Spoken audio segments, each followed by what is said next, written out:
पुण्यातील गर्भवती महिला मृत्यू प्रकरणी दीनानाथ मंगेशकर रुग्णालयानं वैद्यकीय कायद्याचं उल्लंघन केलं का असा सवाल उपस्थित होतो। यावर पुणे पोलिसांनी ससूनच्या अधिष्ठातांना पत्र लिहून स्पष्टीकरण मागितलेलं आहे। वैद्यकीय निष्काळजीपणा आढळल्यास पुणे पोलीस गुन्हा दाखल करणारे। गर्भवतीला 5.5 तास बसवून ठेवल्याची बाब समोर आली।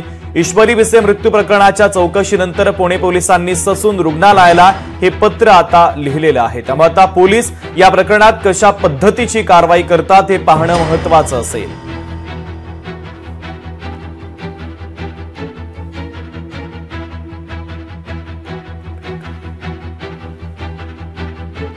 तर पुणे पोलिसांनी ससूनकडून स्पष्टीकरण देखील मागितलेलं आहे। त्यामुळे आता रुग्णालय प्रशासनाच्या वतीने पोलिसांना कशा पद्धतीचं स्पष्टीकरण देण्यात येतं हे पाहणं देखील तितकंच महत्त्वाचं असेल।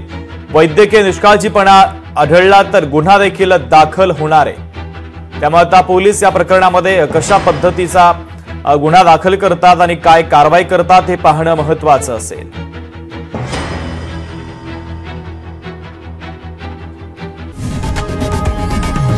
लोकशाही मराठी ऐका, पहा, जागरूक रहा।